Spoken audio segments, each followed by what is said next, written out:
The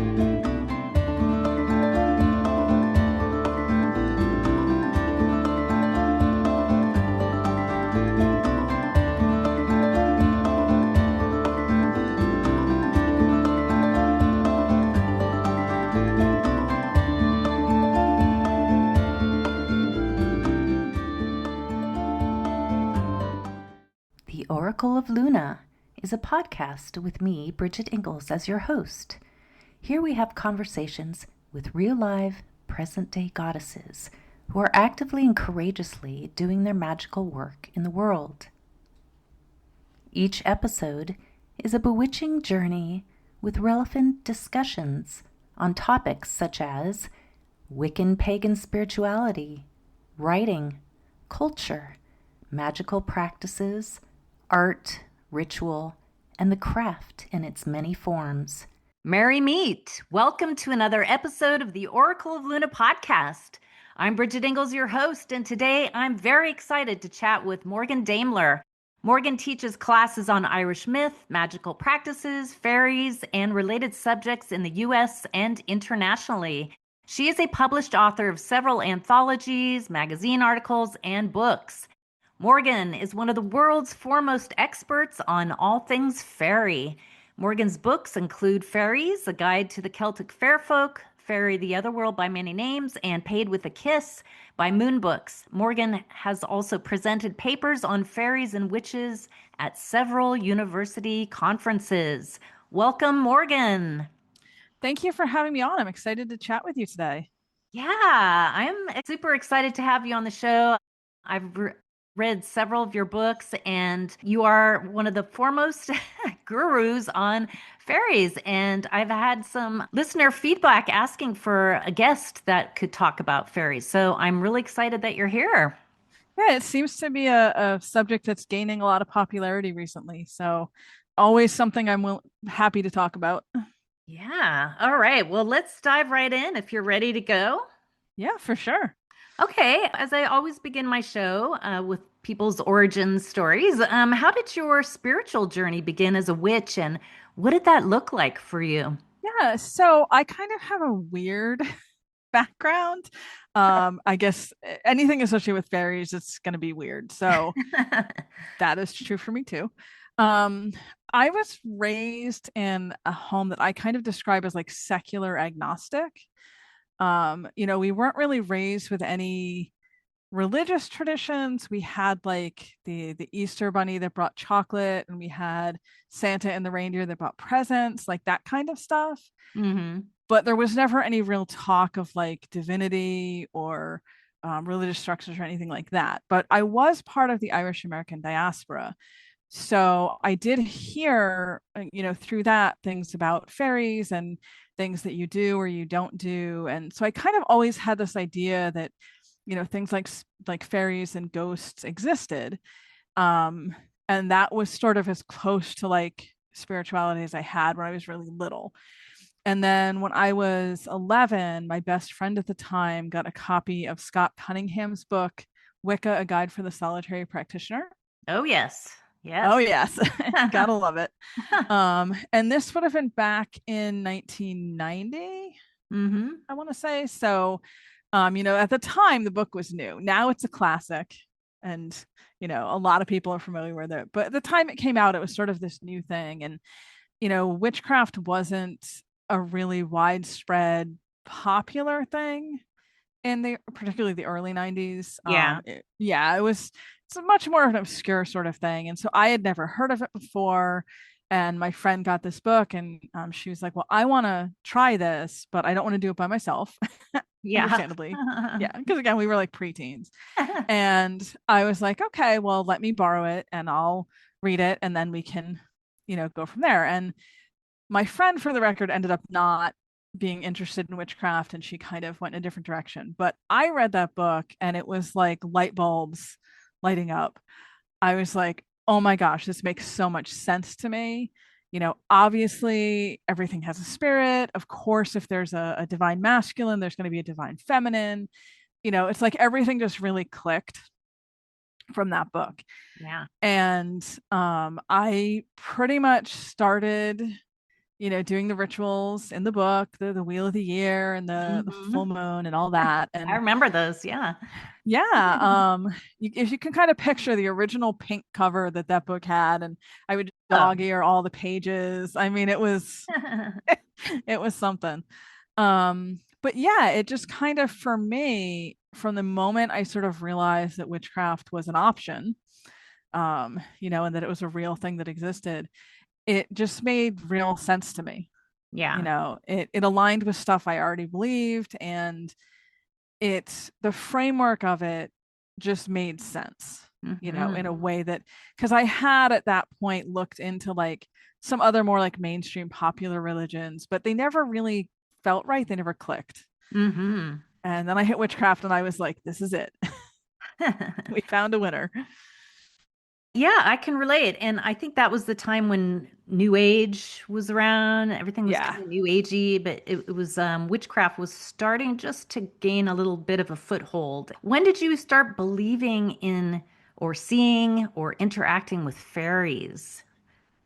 So that is a little bit of a more complicated story, and it sort of predates the witchcraft thing, Well, which fairies I are complicated. Let's that's just true. say that. That is 100% true. Um, and I suppose when I tell you this, it's going to make a lot more sense why, when I found witchcraft, that was it for me. So I have always kind of been one of those people who would sense and see spirits, even when I Okay. was really little. Yeah. Like I have a clear memory of being 5 years old and interacting with a woman who I now believe was a fairy. Obviously, at the time, I didn't know that was what was happening. Like an imaginary friend. Kind of. Like she Okay. seemed very real and solid to me. Nobody else saw her, but she also didn't show up around other people. Mm. I would be like in bed at night and really scared, and she would show up and tell me it was going to be okay and not to be afraid and things like that. So there was that, and then I would build fairy houses. Oh, sweet. fr- yeah, from like a fairly, I don't actually even remember when I started doing that, but I know I would do it when I was like maybe 6 or 7, 8, like kind of in that range. So I would make my friends do it with me, and we would have Out these in like, the backyard or in nature or somewhere. yep, yep, in the backyard or in the woods, because I kind of grew up in the suburbs, and Yeah. we'd make these architectural monument fairy house out of like sticks and rocks and you know acorns, whatever it is we could find. And I do have a clear memory, and I'm sure my mother also remembers this because she thought it was entertaining at the time. When I was probably like 9 or 10, I used to leave notes for the fairies on my windowsill. I would just write out like a little Little message. a little message for the fairies, and leave it on the windowsill. And my parents obviously were aware of this. And I think that was one advantage I had because I grew up the way I did. We didn't have a strong religious structure, as I mentioned. And because we kind of had that, the Irish American diaspora tends to see fairies in slightly more positive light than they're seen, in Ireland. But they had that idea of like, okay, even if they don't believe it's real, they don't not believe it's real either. Yeah. Like, yeah, that's something you find a lot in Ireland as well, but in the diaspora here. So my parents never discouraged me. They were never like, no, that's silly or that's nonsense or, any of that. So to me, it was just sort of part of my reality, So did you the know. fairies write back or leave a little offering or do anything in the way of Yeah, they kind they of never responding? they never wrote back. I would definitely have kept that forever. But I've always kind of believed that they have their own way of communicating with people, of answering people. Like if I'm struggling with something and I ask, like, I need some kind of sign, like, am I on the right track here? Or, am I doing the right thing? Am I going in the right direction? I'll always ask to find a coin, and it always works. I'll just find a coin in a weird place, like in my yard or my driveway or, a random parking lot. Got a Even when I, garbage dumpster. yeah, I mean, lots of options. Even when I was in Dublin a few years ago, I was over there for a conference, and I was having one of those just moments of like, am I going in the right direction? Am I not? Like, I just need some kind of Yeah. feedback. And I've been to Ireland many times over the years. I've never found coins before. It's just not something I've really seen. And that particular day when I said that, I did find one on the ground, which is the first time that it ever happened. So Ooh. I don't think they communicate the same way with Yeah. everyone. Well, Yeah, just I'm as going to ask a lot of questions about that. So I want to move on to my next question because I've yeah, got yeah, so many. What are fairies? Just for our listeners, what are they and what are they not? Because they're so complicated and so they are. fascinating that, I mean, the more you read about it, it's like the more confusing it gets, it seems like. It is. And that's actually one of the first things I tell people if they're interested in the subject. You kind of have to accept that a lot of times there aren't a lot of clear answers. Like, I like to joke that the first rule of fairy is that there's an exception to every rule, because that just seems to be, their energy is Hmm. a little hard to pin down and sometimes contradictory. And once you kind of accept that, it's okay. If you're trying to like have that definitive clear cut, a lot of times that's just not going to happen, and then you get really stressed out. So just everything with an open mind, I guess. But So yeah, they're so what intelligent beings, right? yes. Okay. So what are fairies? So to a lot of people today, I just want to acknowledge this before I say the rest of it. To a lot of people today, when they hear the word fairy, it's a very specific kind of small winged sprite kind of a being.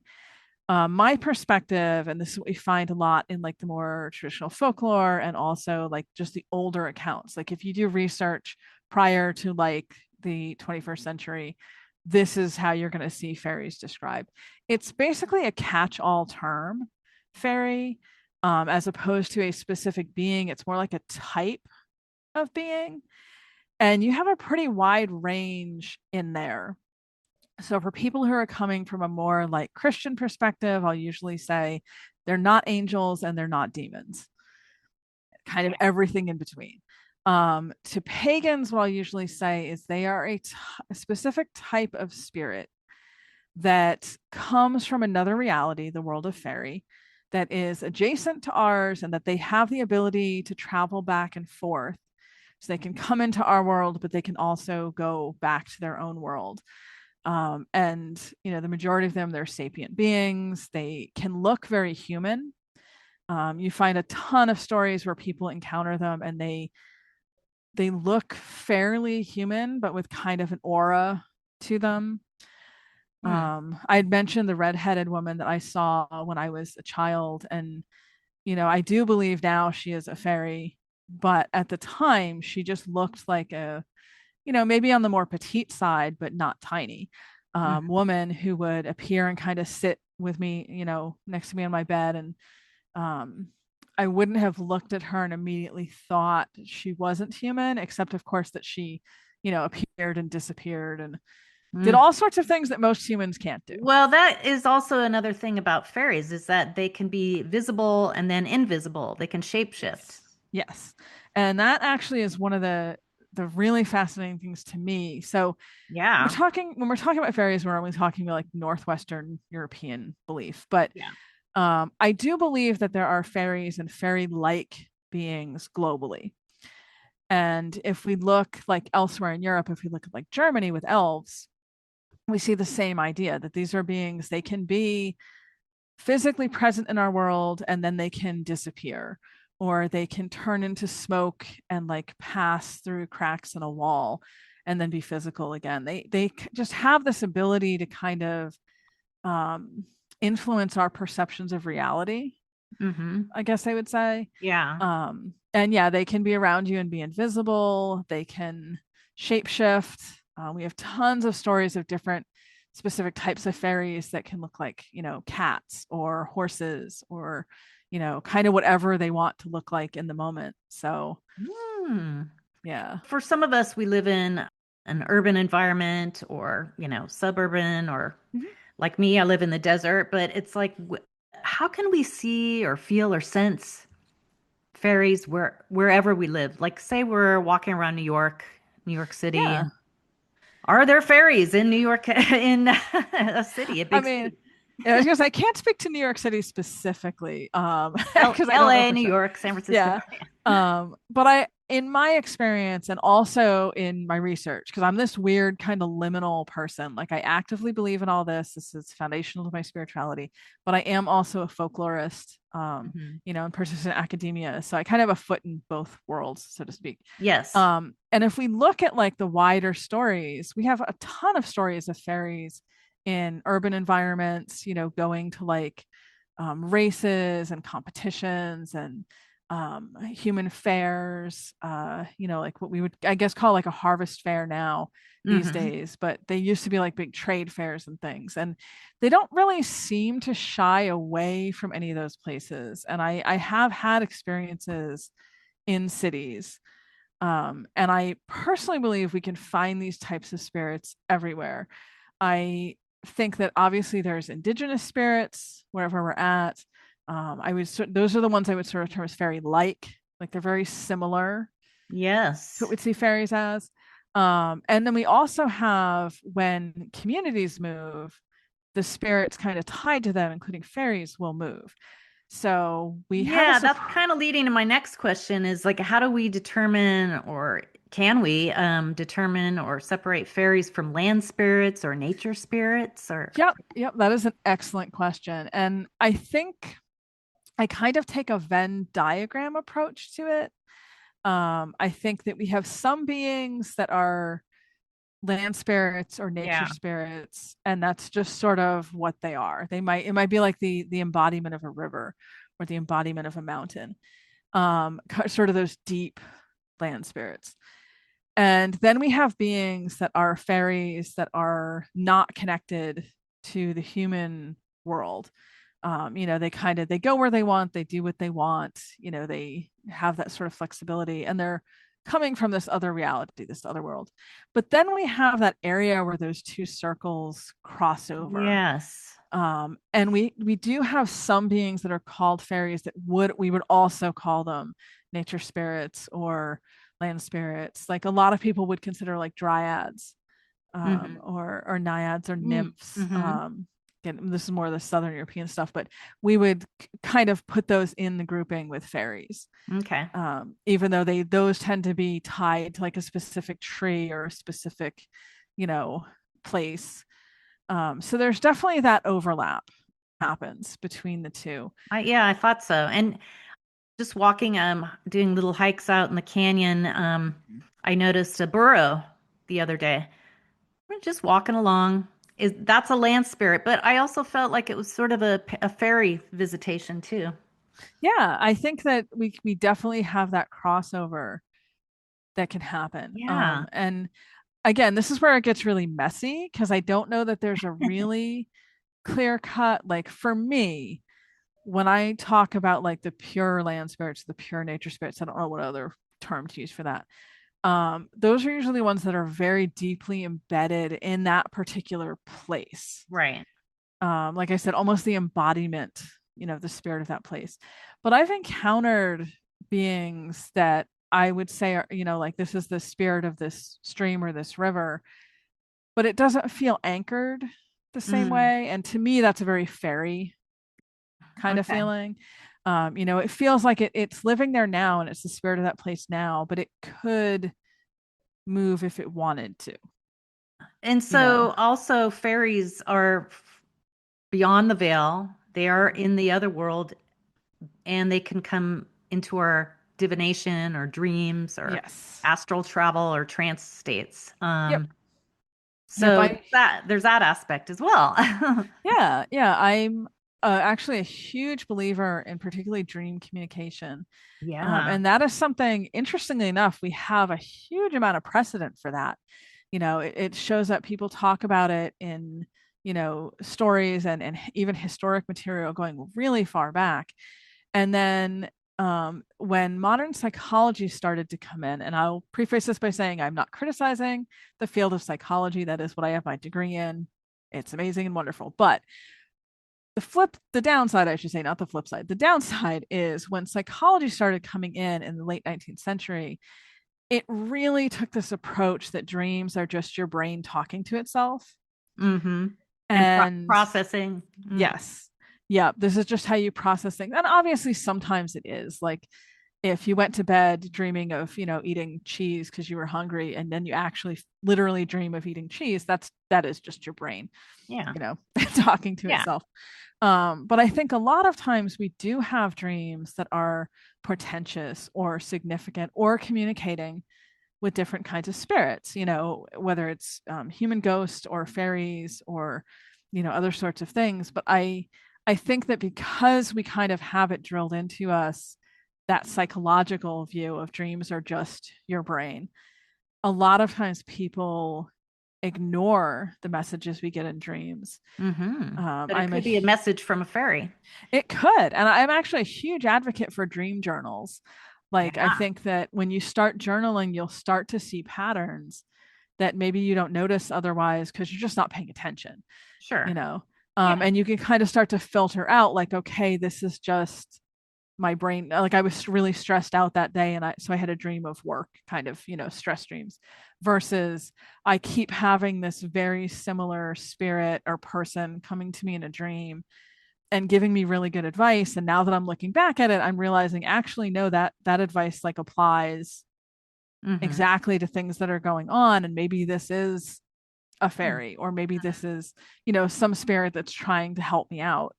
Yeah. We just have to learn Yeah. to pay attention. Yeah, I mean, I think having a real good sensitivity and awareness of your surroundings and also paying Yep. attention to your dreams really um, kind of helps understand fairy wisdom and magic. I've had a Yeah. lot of experiences hiking in the Pacific Northwest, deep in the forests of Mount Rainier or Mount St. Helens, and Nice. that area is really active for Sasquatch and Bigfoot, but I know seen things in the corner of my eye that I could not describe, but I sensed them.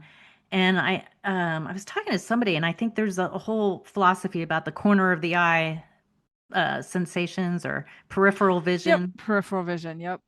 There's and a lot of fairies. people that believe that you can see particularly fairies that way, um, and to like pay attention if you start to see a lot of movement in your peripheral Yeah. vision. But Yeah. it's And a kind of a sensing. It's not necessarily a hearing as much, or seeing, but it's a sensing. it depends a lot on the person. Yeah, exactly. Exactly. There are certainly some people who will literally see them or hear them. Yeah. But for a lot of people, I do think it comes down more to like sensation, like that perception that something is around. Hmm. Because they can be invisible to you, then you can't see them, but you kind of just feel like they're there. So what if Um, we saw one? Okay, we're walking along or we're sitting in our backyard or somewhere, anywhere we could be. Is there an offering or a way to honor them? oh Um, yeah, yeah. You have a a good way, lot of options. not a bad way. um, yeah, yeah. One thing I will say is that there are certain offerings that would be maybe very specific to a particular type, but there's also a range of things that are just like kind of good for everyone. Okay. Like no, if it's a fairy, it's not gonna dislike this. So the first thing that I always recommend is just pure clean water.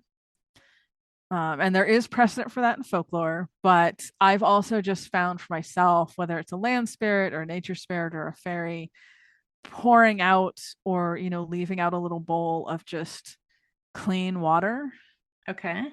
can go really far. Like they seem to really appreciate that. Honey is another pretty solid option. And I find as someone else who like sometimes when I'm out hiking or out in nature, I'll carry those little like honey sticks with me. Oh yeah, Um, yeah.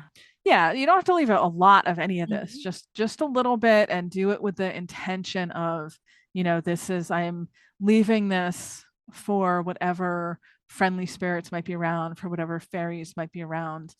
Um, and of course, the biggest one, which we find in a huge amount of folklore, it's actually one of those things that shows up almost globally, which is kind of cool. Any kind of dairy product. Milk and honey. Yep. Yep.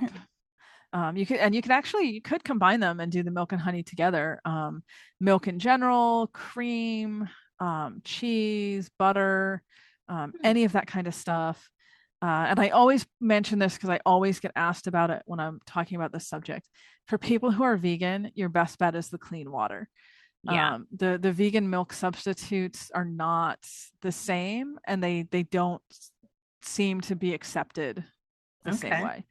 What about The if we're in an area where we can't leave food or drink? I mean, is there a chant or a blessing or something, a bell or something we could do? Yep. Bells. Oh, I'm so glad you mentioned bells because they're one of my favorite things. Yeah, me Bells too. are, yeah, bells are always a good option.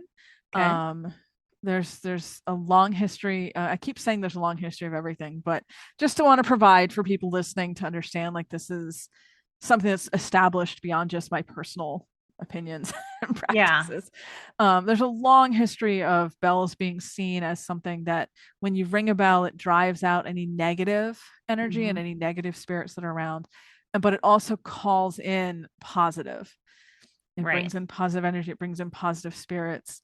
And I know someone who is very strongly connected with that more like stereotypical smaller winged fairy kind of energy. Mm-hmm. And she swears by wind chimes and bells. Mm-hmm. Any kind of music is good. So if you don't feel self-conscious, if you sing a little bit as Yeah. an Right. offering, that can go a long way. Obviously, if you're a musician, you could, actually play an instrument too as an offering. Yeah. Um, I've recited poetry on a couple Oh, nice. occasions. Mm-hmm. Yeah, I can sing, but I wouldn't necessarily say that would be the greatest offering to give anything. Might scare them Um, away. yeah, it would definitely be one of those like thanks and you can stop now kind of moments. But I can recite poetry, and Sure. they seem to also like that, like anything that's sort of artistic, Mm-hmm. in Yeah. nature. Yeah. Um, Hmm. and yeah, I find that even just having a proper attitude helps a lot. Mm-hmm. If you're there from a genuine intention to be respectful to them and to try to connect to their presence, they do seem to appreciate that. Well, it sounds like they're on a higher vibration than we are. I know that's kind of a catch-all term, but there's a sense, my sense is that they're from a different realm. They communicate or they live by a higher ideal or different set of rules, I guess, Yep. than we do. Yep, they definitely have their own sort of approach to things. And so the belief is that the other world it's a different reality. Some people argue it's like Yeah. interdimensional or extra dimensional. I kind of like my way of understanding it for myself is it's like a sheet of paper where we're on one side and they're on the other. And Mm-hmm. we don't know how to get through the paper to go from world to world, but they do. Right. Yes. Like they have a way or knowledge. But the belief is that time doesn't work the same Yes. in the Time is other different. world. Yeah. Yeah, Okay.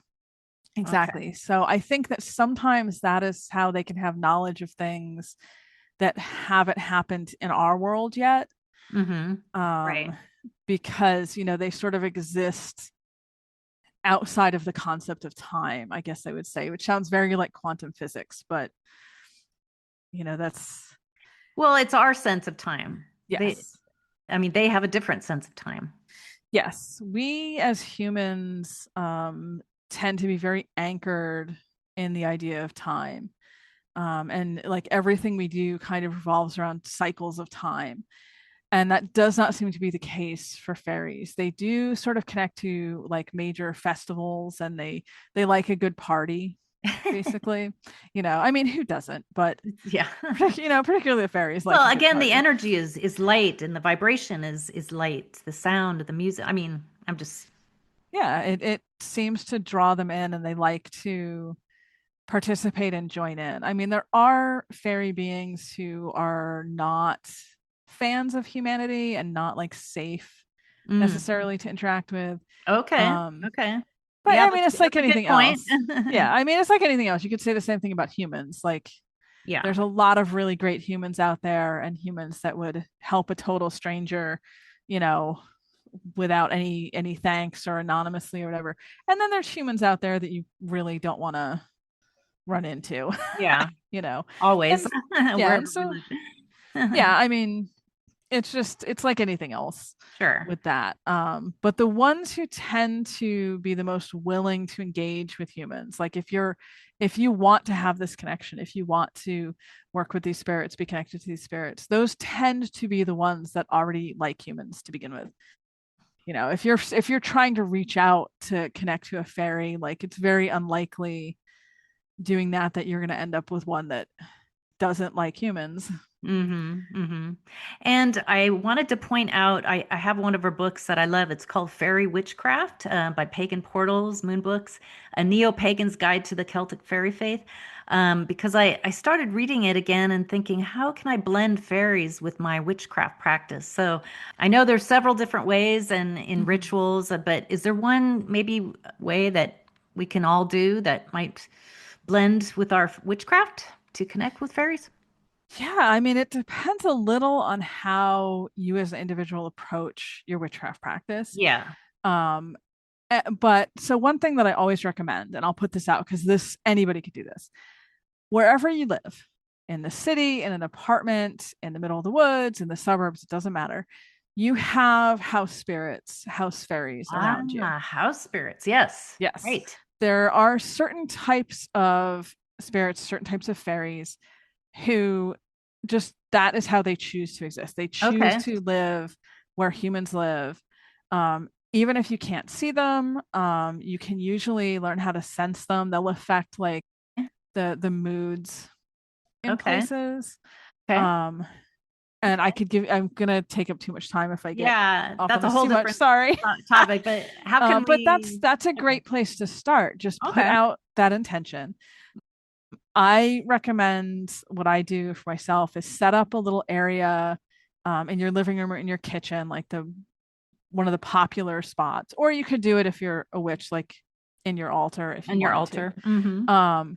But just set aside a little bit of space for your house spirits, for your house fairy, and tell them it's that. Like what I did was I got a little wooden birdhouse and I painted it, and I just keep it in my kitchen, and that's like their acknowledgement, their place, their Okay. um, and just put that intention out and say, you know, I would like to, you know, be friends with you. I'd like to have a good relationship with you. We live together, so I want this to be positive, you know, for all of us. Yeah. And then Okay. if you want to leave little offerings, you can. It's a witch when you did every time you do a ritual, you could just, you know, give them a little something, ring a bell specifically for them, you Yeah. know, Oh, I like whatever that. it might be. Yeah. Well, we're running out of time, but real quick, what is your website for our listeners to find out more about you and your books and your offerings? Yeah. So obviously Moon Books. I'm an author for them. So I have an author page Okay. with them. You can find all my work on Amazon as well. I know not everyone likes Amazon, but it's at least a good place to see the list of everything Sure. I've got out there. Sure. And honestly, the best way to connect with me is probably I have a Facebook author page. Okay. And I'll post things about, you know, conferences and events and books that are coming out. I have a significant problem with writing a lot of books, so Okay. that's I know you're very prolific. I am. It So, keeps me Instagram, busy. Facebook, Yep. and Amazon. Okay, Yep. great. I do for people who are not in a position to spend a lot of money. I'll quickly say I do also have a YouTube channel and I'm on TikTok, Oh, good. and Okay. that's obviously all free.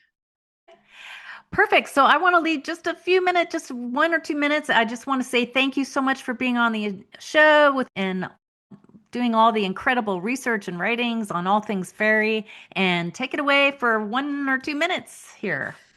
Sure. So you want to sit and get comfortable, close your eyes, feel your energy extending down into the earth, connecting to the world that's around you. With your eyes closed, just sit in the stillness. Let your senses expand out, not sight, not hearing, that sixth sense. Just let that energy speak to you? Do you feel drawn to a particular area? Do you feel like there's something around you? Be open to any messages that come through. If you feel like there's a presence or you even see something behind your closed eyes, reach out to that. Um, be open to the idea that this is not just your imagination, this is actual spirits around you. And if it feels safe to you, if this feels like a friendly, positive thing to you, you can extend friendship to it. If it feels negative or uncomfortable, you can ring a bell. You can visualize being surrounded by white light to push anything that's more negative out of your space. And anytime you want to do this, anytime, anywhere, this is a quick way to connect to whatever spirits might be around you. Once you feel you've done this as much as you need to, or you've connected to whatever happens to be in your area, you can slowly pull your awareness back into yourself. Feel those energetic roots pulling back up from the earth until you are back inside your own physical presence, your own space. And then you want to slowly move your fingers a little bit, wiggle your toes a little bit before you open your eyes. Just make sure you're thoroughly grounded back in this reality. Wonderful. Thank you so much. Again, it's been such a pleasure, Morgan. Thank you for having me on. It's a Yeah. great subject and I love talking about it. Yes, I will have to have you back on the show for further discussions on all things fairy. But for now, blessed be, and until next time, bye bye.